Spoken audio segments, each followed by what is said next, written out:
In 1986, 16-year-old James Annetts and 17-year-old Simon Amos saw the same job advertisement in their local newspapers for the adventure of a lifetime. Jackerooing on a remote cattle station in the Kimberley region of Western Australia.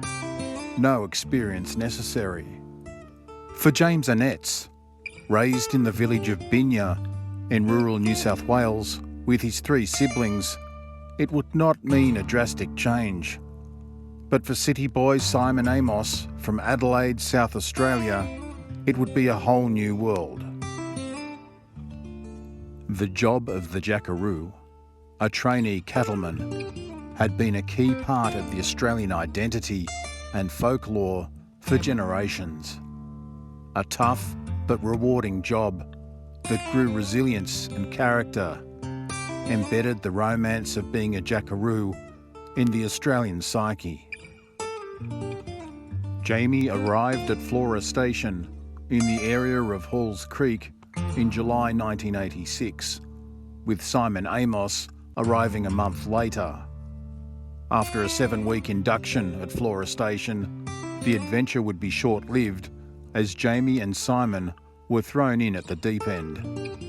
The teenagers were sent out to be lone caretakers at remote outstations and tasked with patrolling for up to 14 hours a day, 7 days a week, to carry out bore and equipment inspections in increasingly intense heat.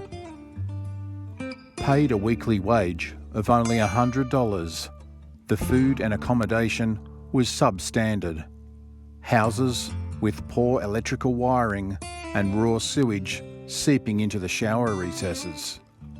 With no television or company, the only human contact the boys would get would be once a week upon their return to Flora Station. The seemingly endless cycle of exhausting labour, poor working conditions, isolation and intense heat started to take their toll. On the 4th of December 1986, both James Annetts and Simon Amos missed their routine radio checks back to Flora Station.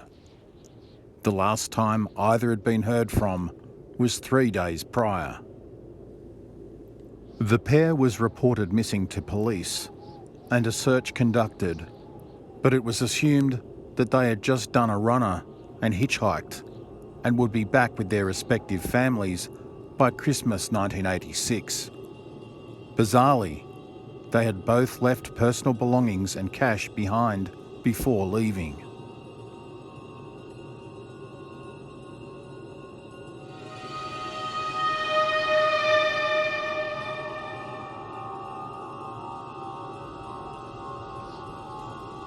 Five months later, the boys' vehicle, a Datsun utility, was located broken down and bogged in sand on a seismic survey track, 500 kilometres south of Halls Creek, on the edge of the Great Sandy Desert. On the roof of the vehicle, spanners had been arranged to form the letters SOS, with other objects forming an arrow pointing north. A search 18 kilometres north located a makeshift campsite and the skeletal remains of Simon Amos. A bullet hole through his skull, thought to have been self-inflicted. 2 kilometres further away was the body of James Annetts, later deemed to have died from heat exposure and dehydration.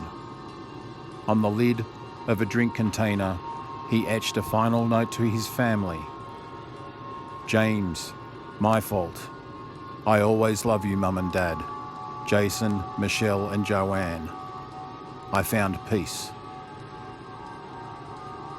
A subsequent police investigation and coronial inquest found that James and Simon probably met up around the 1st of December and headed off, poorly provisioned, in the unroadworthy Datsun utility without a proper plan in the height of an Outback summer. Having gotten lost, their vehicle either got bogged or broke down, then attempting to return the way they came, exhausting their meagre supplies, losing all hope of rescue, and perishing in the harsh outback conditions. It was found that working conditions may have been even worse than first thought, with allegations of abuse of the boys directed towards station management. Even more concerning was reports from witnesses on an Aboriginal community that the boys were being tailed by another vehicle when they were observed driving in the vicinity. A further mysterious development arose following forensic analysis of blood located on James Annetts' hat. It was found not to be his or that of Simon Amos, but from an unknown person.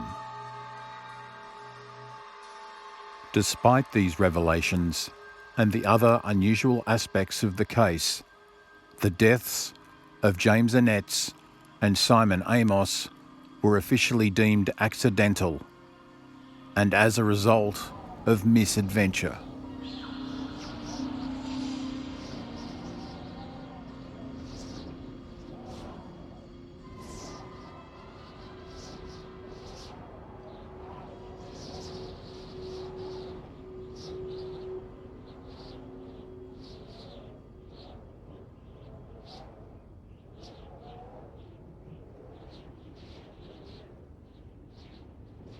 Thanks for watching.